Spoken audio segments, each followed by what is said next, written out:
Hello, everybody. Welcome back to LeaderSips. Pour yourself a cup and settle in because I know, this is going to be a conversation that you're going to want to sit with. Today, I am joined by Shelley-Ann Pieterse, founder of Glimmer Coaching and an executive alignment coach who works with high performing women and senior leaders navigating ambition, identity, and leadership transitions. She is a former managing director at Accenture. I know a lot of you will be very familiar with that.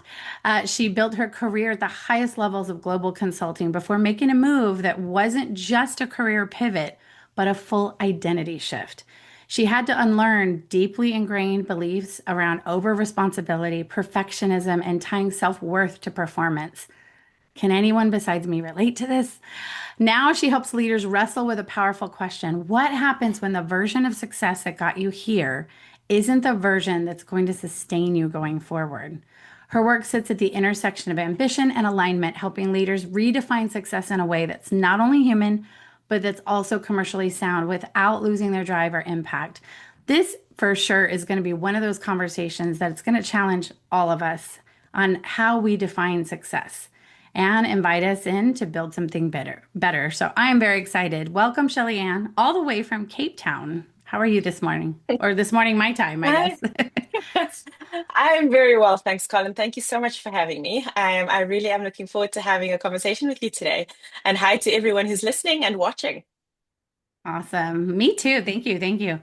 I'm going to go ahead and dive right in because so much of what your work is about really hit home for me, especially when it comes to perfectionism.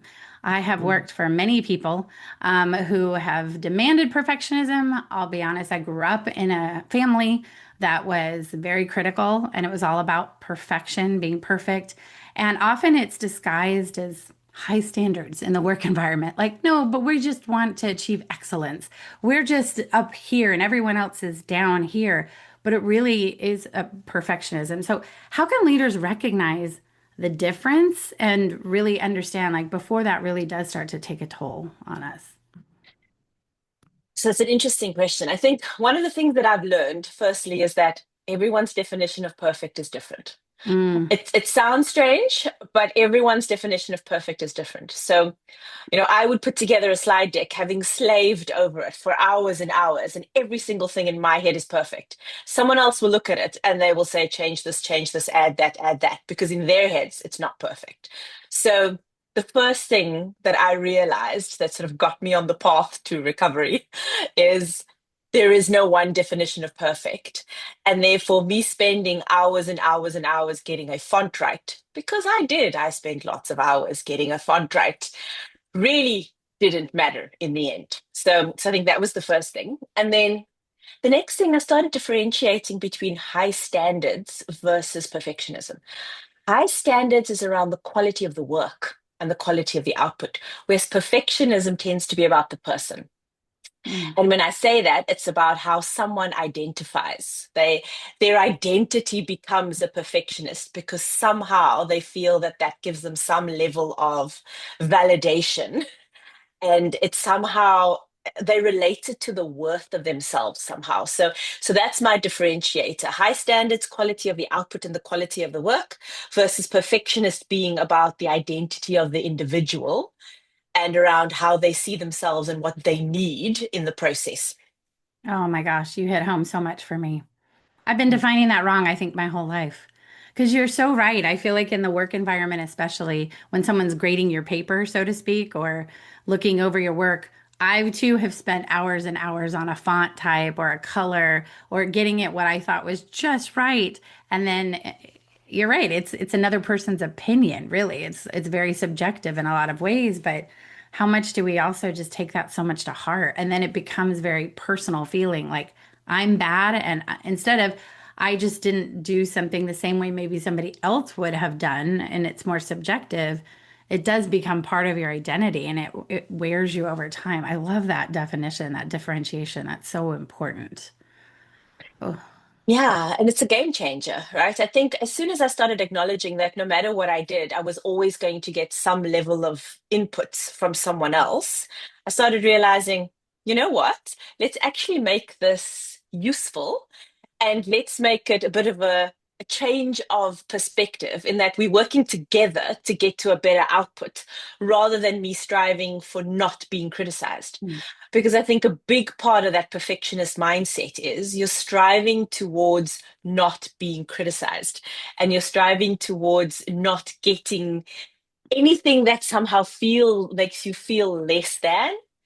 Mhm. So when that perspective changes, and this is the big shift that happens when the perspective changes to deciding what actually matters and what the goal is, as opposed to trying to prove something, it switches.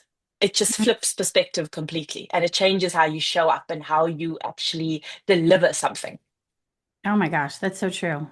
Do you think can you influence your leader, like say the person, to have that same mindset and mentality going into something? Because I love what you said about like if you change it as being it's a collaborative approach, it's a mindset shift. How do you influence someone else to have that same mindset? You set expectations at the beginning of the discussion Mm. or even before the discussion. So what I started doing once I eventually caught on to all of this was literally saying, I'm going to put in as much as I can in terms of the context that I have. What we're going to do is we're going to use the time to run through what I've put together so you can add your perspectives. So that at the end of it, we've got a combination of the two of us so that we've got the best possible output. And that manages expectations going in, as opposed to saying, I'm going to give you this for you to review in isolation without us actually discussing it. That's powerful. How scary is that though for some people? Like, Well, how do you make it less scary if someone feels intimidated to because the way you say it, and I'm with you, it's like stepping into confidence, right? It's stepping and leaning into a confident state. How do you get somebody there to not be fearful? Like, oh, what if they go, no, I don't want to do that? What if they look at you like you're crazy or they push you out the door? What are some ways that people can, feel like they can confidently have that conversation with someone? I think the first thing is about really understanding the why of what you're doing. So, what is the goal in this exercise?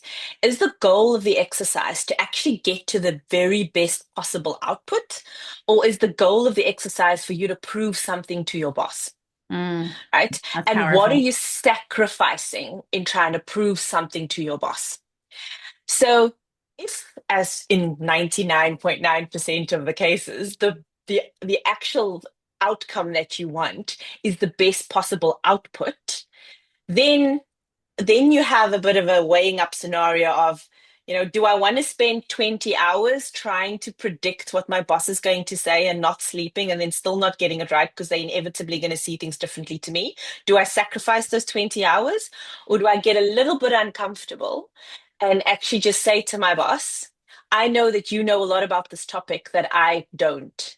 So let's use the time that we have. I will come with what I have. You add what you have. Let's make it, a bit of a co-working, co-design to get to the best outcome. And there you have it. Because Ah, the love it. goal is the best outcome. I love that so much. And I know so many of my listeners are already like, yes, I need to do this. Quick, take notes. Like, make sure that you're listening to this because I think that I love the way that you're positioning it too, because it's also taking it out of being part of your identity and who you are and being the outcome of the campaign, the project, the deck, the slide, whatever that thing is. And it's almost making it a third party as opposed to being personal to you or even personal to your boss, right? Co-collaborating, co-creating something together. And it's not about what you think, what they think, or what it's about that outcome. Ah, it's awesome. I love Yeah. that. And leaders who are listening to this, which links back to your previous question, the leaders who are listening to this is an opportunity to grow your team. When you sit in a room and they see how you think and you actually give them inputs as part of it, they are learning from you in that process. So that's the one positive of it. The other positive of it is you're taking away you being the bottleneck in a process. By teaching your team how to think about something and what your thought process is, next time they know more about your thought process. So whereas this time they might have come with a 60% complete output, next time it's going to be 70% complete because you sat with them and they now know a little bit more about how your mind works. So it takes less of your time the next time. So you're less of a bottleneck. So it's a win-win for everybody here because the leader Hmm. grows their team, the person grows in the process, the person doesn't spend 20 hours trying to get something perfect, and your output is better. That is such a huge thing to your point for leaders to learn because I think there's so much that goes on with, well, I'll just do it because I know it's in my head or I can do it and I'll do it faster, quicker, rather than actually teaching your team something that one is going to be more satisfactory for them. They're learning, they're growing, and that is your job as a leader, right? To coach them, to build them, to invest in them, and also to delegate so you can empower people to do the work. And to your point, if you're always like have it in your head and you're doing it yourself, they're never going to get there. And then you're going to get frustrated with them because they're never going to get there. But it's really on you for not getting them there. That was a little bit of a riddle, but hopefully that makes sense. Exactly. No, it becomes a vicious cycle, right? Because if your leader is a perfectionist and they just keep taking things away from you and just doing it themselves, then the team isn't growing. The leader's becoming the bottleneck. The Mm, leader is then also stepping into an identity of being a fixer. And now we get into that leader's identity. They mm. identify as a perfectionist. They identify as the fixer. They identify as the person who's going to fix it every time because the team just doesn't get it. But that prevents the leader from stepping into their role of being the visionary leader and the strategic thinker because now they're becoming the doer because they're stepping in. And that steamrolls and it becomes the culture of the organization where each leader at each level is sort of stepping down and stepping into their team's roles and because it's feeding their identity, it's patting them on the back. I'm doing a fantastic job here. I am, I'm saving this. But in essence, it's putting the team at a disadvantage. It's not allowing the leader to grow into their next level. And it's creating a culture in the organization that in the end just doesn't serve anybody. Oh my gosh, well said. I was just thinking about organizations I know, and that is such a frequent thing. I think that's also what tends to breed micromanagers, right? Is then people are living way below, their hierarchy, if you will, and everybody's in the weeds. That's the term we all love to use here. You're getting in the weeds, get out of the weeds, you're in the weeds. And it's like then no one's Mm. winning. Nobody's actually fulfilling anything. And it does create a lot of chaos and swirl for sure. Yeah. And, I speak to myself in this point, right?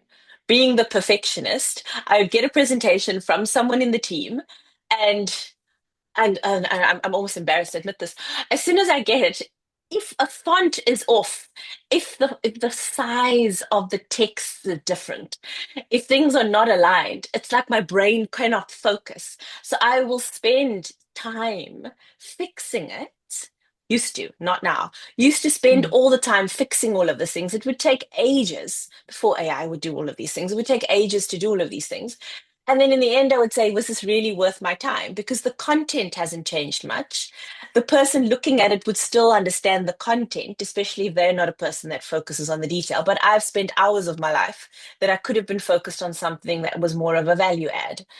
So, it's a small example, but it happens all of the time when a leader gets set on one thing and actually doesn't step back and say, what is the goal of this exercise?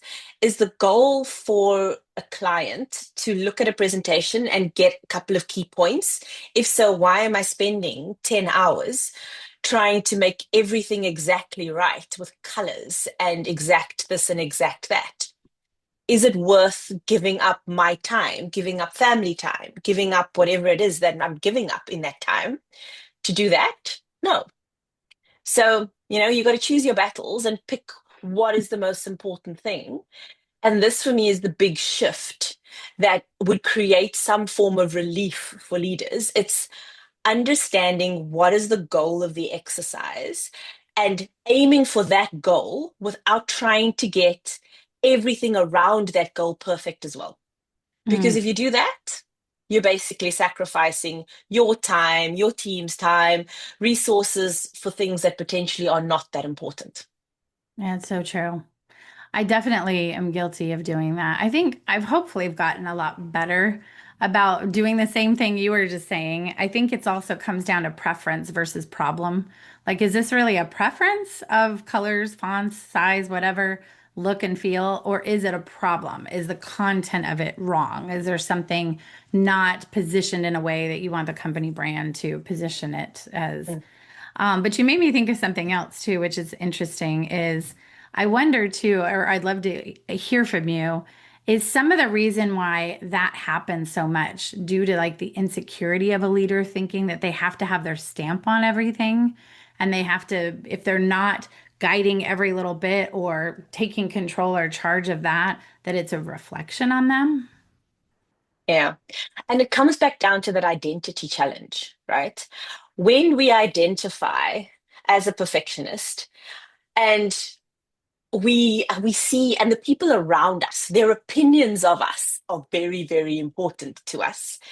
Therefore, we tend to solve for proving something as opposed to really understanding what the goal of the exercise is and setting the intention and deciding that I'm going to go for the goal and the intention of the exercise, we get distracted by, oh, you know what? If my boss sees that I've got an incorrect font on this, she's going to judge me about XYZ. Or if the client sees that these colors don't 100% match up, they're going to somehow think that XYZ about me. And we start building these narratives and stories in our heads about how someone else is going to perceive us if even the tiniest thing is wrong. And the reality is, we're the ones noticing those tiny things. A lot of the time, other people don't. The other people are there with the goal of the exercise in mind. So, what is always really, really good to know, obviously, along with the intent of the exercise, know who your audience is. And is your audience really going to care that, that purple color is slightly different to in the one slide to the next slide? Are they going to care? Are they not going to notice? It's about understanding your audience as well and actually understanding the intent of the exercise. Who are you talking to? What's important in this context? And trying not to get every single thing perfect around it if it means that you are sacrificing your time, your team's time, when they could be doing something more important.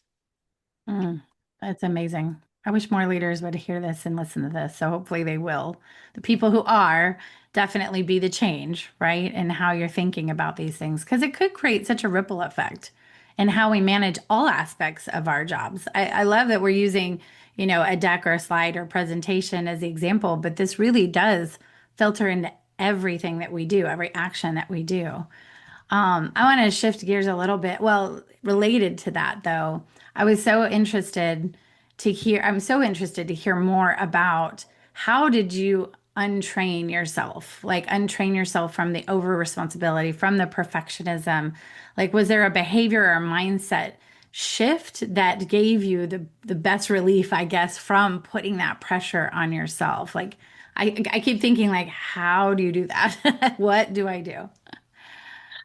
Oh, so look, a big part of it came with that transition from corporate into kind of being my own boss now. Mm, So that was part of the big shift because I think as long as you're in corporate and as long as you have a boss and where you've got KPIs and you've got someone who's measuring your performance, there mhm, is always going to be an element of this narrative, a voice in your head that says, I have to prove XYZ to my boss because they are directly involved in performance reviews, which relates to compensation, etc., etc. So that narrative becomes embedded, especially when you have been reporting to someone your entire career. And when there's this hierarchy of I've got to prove something to them, it is harder to change the narrative then. Mm. I think if you are in corporate and you are listening to this, I think it's fundamental that you have a conversation with your direct boss around what good looks like for them. And then the two of you together work towards what that good looks like. So therefore, it's not something that you have created in your head. It's not the perfect picture that you think is needed. A lot of the time, your boss just wants you to do X and you're doing X, Y, Z plus ABC. Have the conversation, have the sit down, understand what good looks like for them. And therefore, that directly talks to your performance metrics, etc. It will take a lot of strain off of you just having that one uncomfortable conversation if you are in corporate.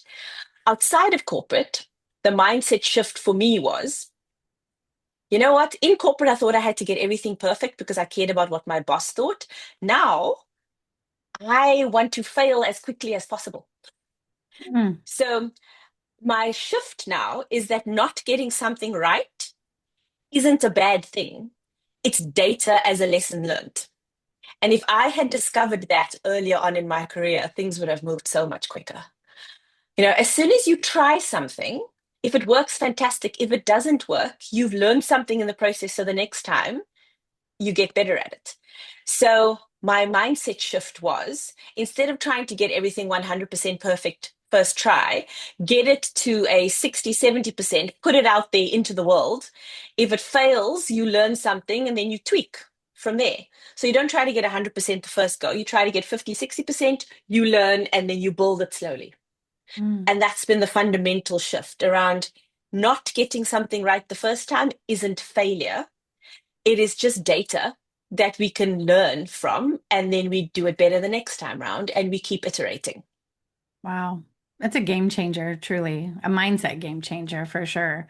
Because I feel like we're raised or taught in school or taught in corporate life especially, but I know a lot of entrepreneurs listen to this podcast too, is that if you don't get it right, like it does become your identity or it impacts your identity because then you start saying, I'm a failure. I'm no good. What am I doing? And then I think imposter syndrome like can start to kick in on that too. How do you keep your mindset, I guess, healthy when the data, I love what you said, like the data is just lesson learned, but how do you get to that point mentally, I think, where it's not spiraling you to question everything you've ever, um, questioned about who you are, what you're doing, why you're doing it, et cetera. Because I think a lot of people spiral in those moments. Yeah. Oh, it wasn't easy. I'll tell you now. So I think I spent a large chunk of my career with that imposter syndrome just chirping in the back of my head Mm. constantly. When people knew things that I didn't, I would beat myself up around, you should know this. You are in this role, you should know this. They put you in this role and you got these promotions because you should know this. And I started eventually just accepting the fact that I am who I am. My context is different to other people's context. My experience is different to other people's experience. If I don't know something, it's just because I haven't been exposed to it. It's not because it's a reflection on me. It doesn't mean that I'm stupid. It doesn't mean that I'm not capable. It means that I've just not been exposed to something. And I can very quickly get exposed to it. You can look something up in a couple of minutes. You can read a book. You've got AI now. So the reality is, when you start feeling yourself spiral, the mindset shift and the narrative is this doesn't mean that I'm stupid. It just means that I haven't been exposed to it. I've had no reason to be exposed to it. Mm. I've had no Yeah. reason to dig into this in the past. I've never had the situation that I have to deal with. So, let's see it as an opportunity to learn more and say, okay, well, I don't know about it right now, but I'm going to go and look it up now because I'm really interested. So let's circle back around to that. Let's have a conversation tomorrow and I can come back to you with my opinion on something because I just want to go and read up on it a bit. I've never been exposed. I love that. I love that. It's okay to say I don't know, right? I Yeah. don't know, and I'll learn about that. I feel like sometimes, especially in corporate life, people feel like you can't say I don't know, even though they literally don't. And getting comfortable with that is okay to say, I don't know, I'm going to find out, or I'm going to go ask my team about that, and I'll get back to you. I think people should be more Yeah. comfortable with that. It's funny. It's a funny culture we've Mm. created. And leaders, especially, should set the example for their teams Mm, and say that it's okay if you don't know. Great, it's a learning opportunity. Go and look it up, read up about it. Let's have this conversation tomorrow and come back to me with what your thoughts are. You can't expect every single person to know every single thing. It's just not possible. We're human. hmm So it's a big switch and it's a mindset shift for leaders as well to allow for and to actually welcome it when their team says, I don't know something. And then you see it as an opportunity. You shift the whole culture in your team to say, okay, guys, when we don't know something, that's great. You go and learn about it and you come back and you tell us about it and you teach the rest of your team. I'm not going to blame you for not knowing about it. You've never been exposed. We see it as an opportunity as a team to learn. And if leaders would do that, it fundamentally changes the culture. It shifts how teams work together, it turns it into learning environments as opposed to finger pointing and blame environments. And it mm. just makes everything just a healthier culture. Yeah, well said. I love that. Makes so much sense. I wish more people thought that way. You mentioned AI. I Mm. almost think we all have to talk about it because it's so prevalent out there. How do you keep your identity, I guess, in a world of AI? Or how do you think about that? Because I think that's also something that not everybody is an expert in yet. A lot of people are still figuring it out or figuring out how it works or how it complements the human aspects of our jobs and such. So how do you think about that when it comes to identity and perfectionism too, I think. I think that fundamentally, what we need to do is we need to remain authentically ourselves. AI can support us in helping us think through things, in helping us critically evaluate things. But fundamentally, when it comes back down to it, we need to remain who we are. We need to stay aligned to our values. And we need to still speak from a place of authenticity. You know, Mm. there's this ongoing debate on LinkedIn about finger pointing at people who are writing all their posts with AI. And I will acknowledge that I scan as well. And if I see it's been written with AI, I'm already getting vaguely irritated because it feels like it's not authentically coming from them. The game changer here is I can see the posts where AI has helped write it, but it is still fundamentally that person's idea. And it's still their personality and their idea coming through. And that's completely different to when it's an idea that is 100% AI, written by AI, come up with AI. So the thing for me is how we move forward is maintaining our humanity, staying true to our values, putting things out into the world that is still us, but using AI as a thinking partner to help us clarify our thoughts, to help us articulate our thoughts sometime, but not just 100% relying on AI to think Mm. for us as well. That is where it gets really, really murky. Definitely gets dicey when you start Mm. replacing critical thinking with a tool. I Mm. mean, yeah, it is tricky because I will admit there are some LinkedIn posts that I use AI for to polish up or help me even with puns like for coffee and leadership and whatnot. But I always make sure that it's with, I go back and forth or I go and I modify it anyway because it's like, oh, we got close, but not quite my voice. But it is Mm. helpful and it does save time. So Yeah.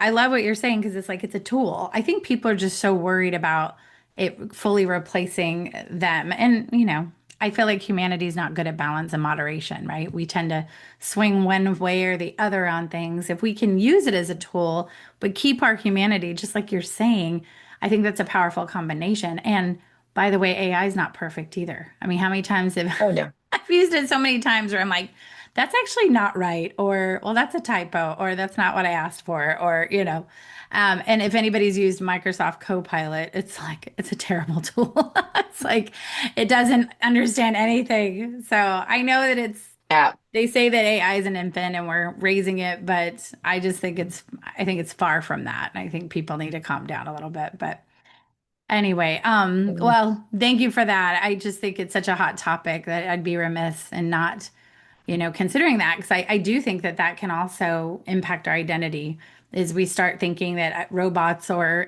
artificial intelligence can take our place and we need to be perfect like that. That's scary comparison too, right? But Mm. as we think about perfectionism, what do you think are those hidden costs of perfectionism in leadership that people may not notice? Look, I think some of them are not so hidden. So, what immediately comes to mind is firstly, bottlenecks, right? So, if I'm the perfectionist, I become the bottleneck for all decisions, for everything that needs to be executed, because I will not allow anything past me. I am the gatekeeper. So, it becomes a bottleneck within the organization, which is bad for you, bad for your team, bad for the organization. I think the next thing is you limiting your team's growth, right? So if you keep just taking on things, when you get frustrated, I'll just do it. Your team doesn't step up. Your team doesn't actually take accountability for things, and they don't take ownership because they say, oh, she's just going to fix it anyway. So I Mm, might as well just, not even bother. So it's limiting your team growth. I think starts distorting your identity and your role, right? Because where you should be leading the team, you should be the one setting the vision, you should be the one, being that strategic thinker. You end up taking on the identity of the fixer, and you keep stepping in. So it distorts your identity and it distorts your role. And quite frankly, this is, I speak about where ambition meets alignment here, because if you start taking on all of that stuff, right, you lose alignment. And what I mean by losing alignment is you've lost sight of what your own goal is in all of this, because you are so distracted by trying to fix everything else.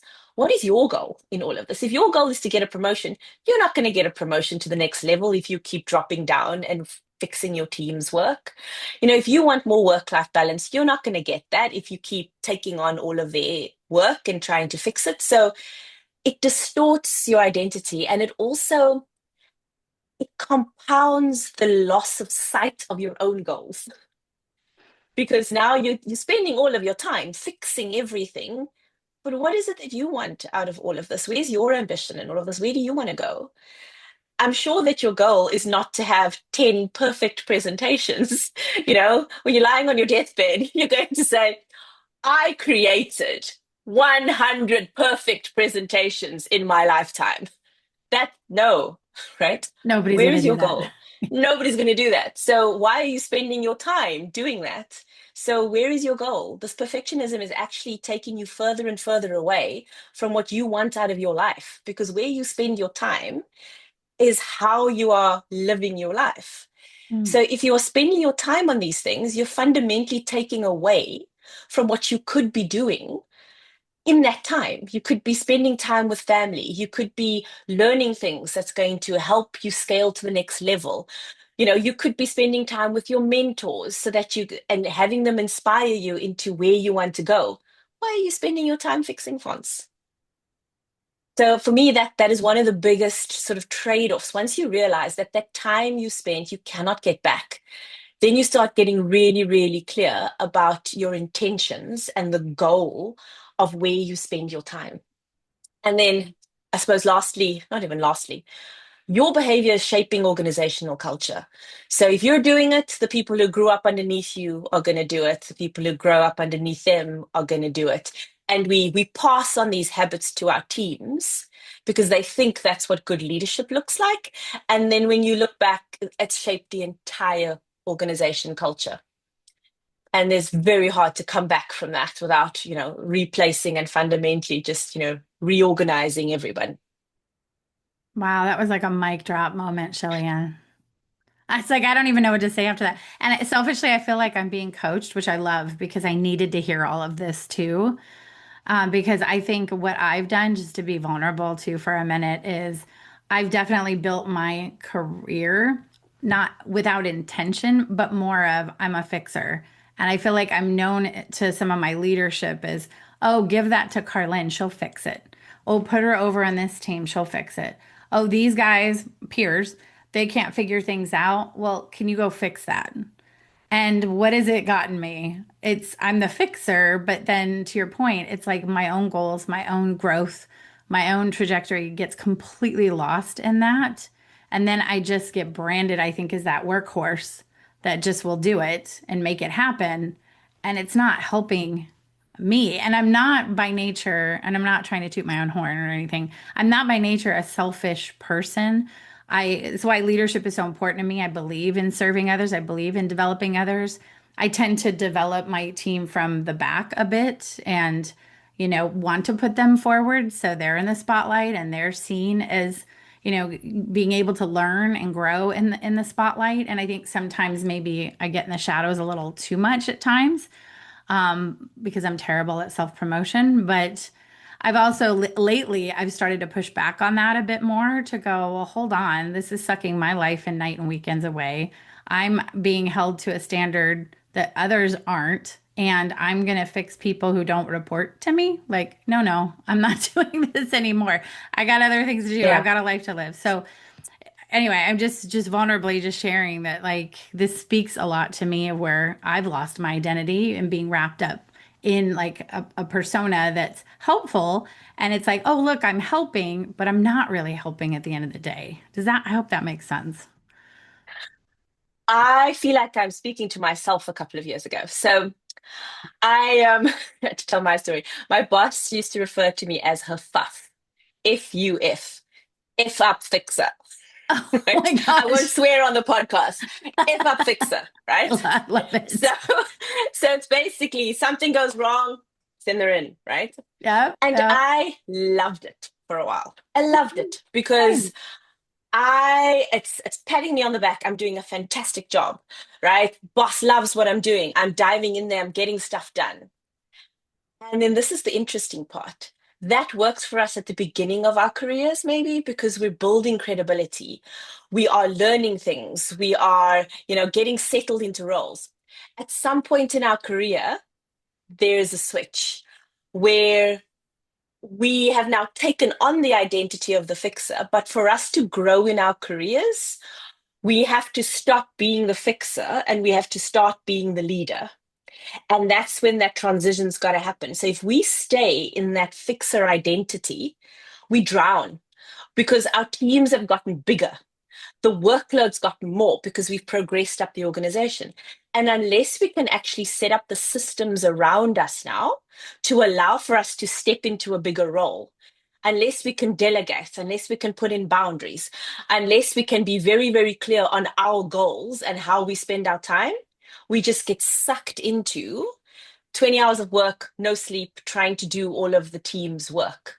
And I think I'm finding it with a lot of my clients as well that I coach. It's the women that are getting to that transition point. That's when we start talking, right? You've Mhm. now built your career. You've done your duties. You have, you faced the fire and you have gotten through it. And now you're looking up and you're saying, now what? Right. And that's when we start working together on how do you do that pivot and what is important to you and how do you start setting up the structures and the systems around you to start pivoting towards focusing on what is important to you. Because if you stay in that fixer identity, you get stuck and you don't move. And that's, yeah, I just, one of my gripes is around especially these really, really strong, amazing women who have taken on these identities and who somehow believe that they have to keep on being the fixer because that's how people see them. And they somehow believe that to be validated, it's now part of their identity, to validate their worth in the world, they need to keep on being that.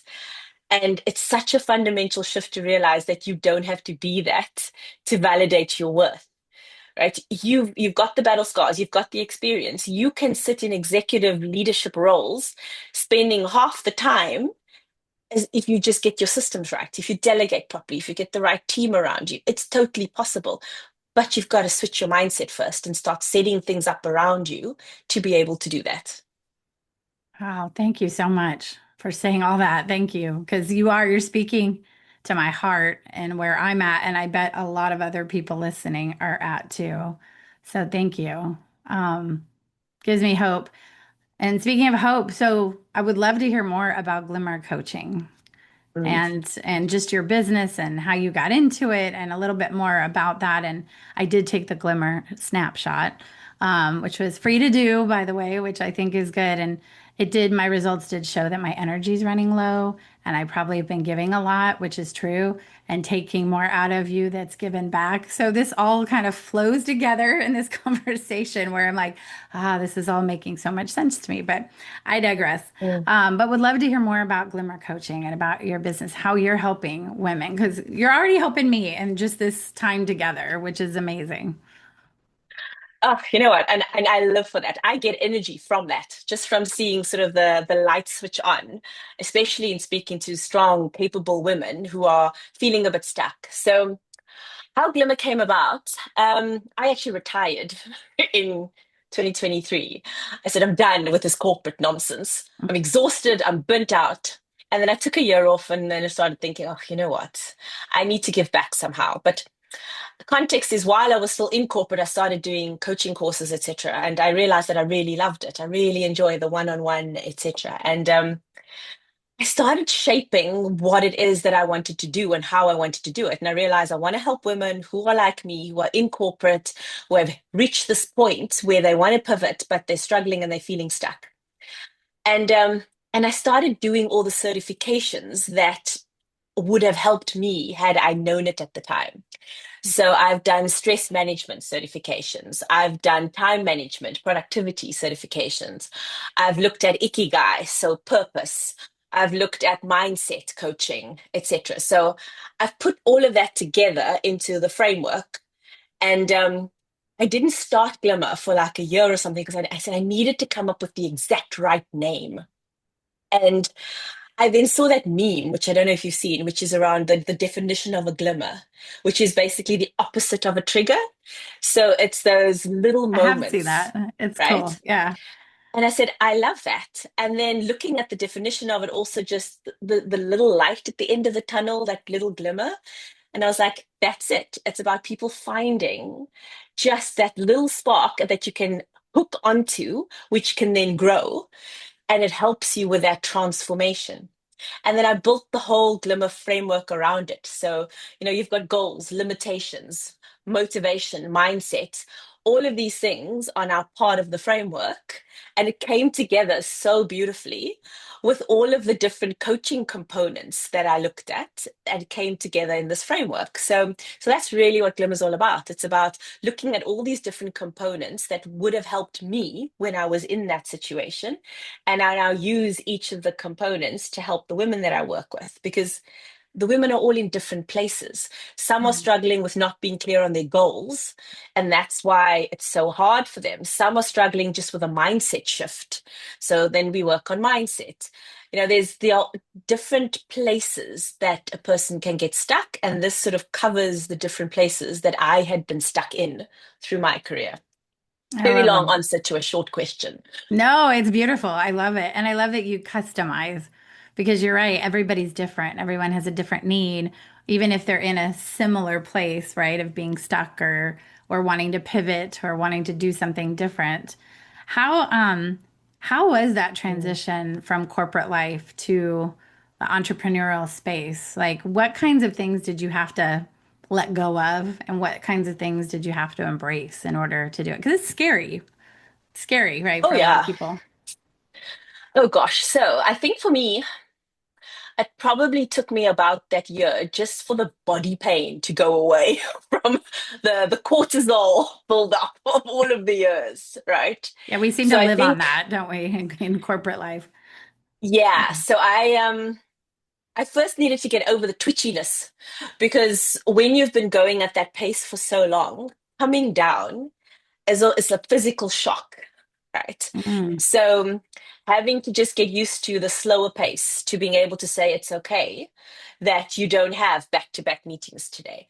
I think the hardest thing for me at the beginning was the quiet. mm, As someone who's so used to having constant meetings, constant phone calls, constantly having to solve problems, all of a sudden it was quiet.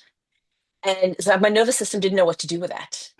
So at the beginning, I had to keep busy all of the time. And then eventually I had to start giving myself permission to just relax. And the reason why it took me so long to start Glimmer is that I forced myself to get to a point where I was just doing as little as possible and not being uncomfortable with that. And only once my body and my nervous system started telling me, okay, now it's time. You've rested enough. Now you want to start giving back. Only then did I start actually thinking about starting something up. So it was a huge transition. It was physical, it was mental, it was nervous system. Um, the other thing that was a big change for me was saying, okay, now that I can put myself first and not the organization, because I'd always been putting the organization first, what does life look like to me? And for me, the top priority came out as health. Mm. So I started with a health coach, started with a personal trainer. I had a dietitian. I have a physiotherapist. I've got the whole lineup of people now supporting me. And 3 years later, I still haven't fixed the damage that I did while Mm. in corporate. And now health is top priority. My mornings, I do not work. I don't generally take calls in the mornings. It is gym, it is walking the dog, it is whatever it takes for my own health, mental health, physical health, spiritual health, anything that contributes towards my health and well-being and peace of mind. Those are mornings. And then I open up my diary in the afternoons for coaching. And also I sit on a couple of boards globally. So I will do some board work, etc. But the shift has been owning my own diary now, having the mindset of I am the most important thing here. My health is the most important thing. And I've built my life and my time and my lifestyle around that. And such a fundamental shift, but it took ages for me to be able to get there and just accept that I can do this now. So yeah, Wow. that's I the mean, story. thank you so much for sharing that because it makes total sense. Like what you're saying, having lived in corporate life for I'm going on 30 years myself, Mm, there is those moments in the day even where I have an hour and I don't have a meeting. What do I do with myself, right? The nervous energy you're talking about, the cortisol, corporate cortisol, it is such a thing. It is such a thing. mm, But you're so used to it. You're so fundamentally used to it that you almost like you don't know how to operate without it. So everything you're saying makes so much sense. Like, how do you take better care of your health? I know I don't take better care of my health. I definitely need to work on that, put ourselves first, because you're right. Our identity ends up wrapped up into the organization that you work for, regardless of where that is. And your identity is in what that is telling you who you are, as opposed to who you actually are and what your goals are and what you want your life to be. So, wow, you're just so much wonderful goodness from you today.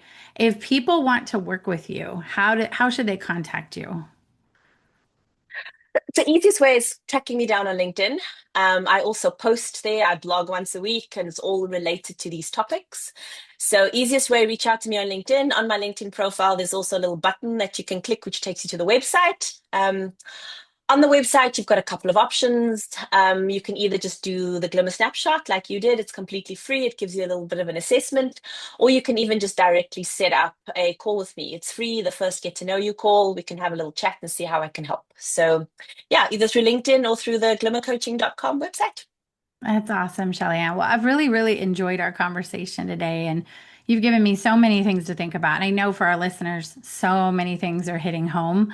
I can already tell that I'm probably going to get lots of comments and notes about it. And you've just been amazing. And I appreciate your vulnerability of sharing your journey because I know that's going to speak to other people too. So, but before we wrap, because it's leaderships, it's about coffee and tea. I Oh, gotta ask you. What's your favorite sip? Could be anything. Doesn't have to be I'm going to coffee. give you a really boring answer and say Mm. filtered water with electrolytes. It's I'm not on a boring. health journey. I'm on a health journey. So yeah, don't get caffeine anywhere near me.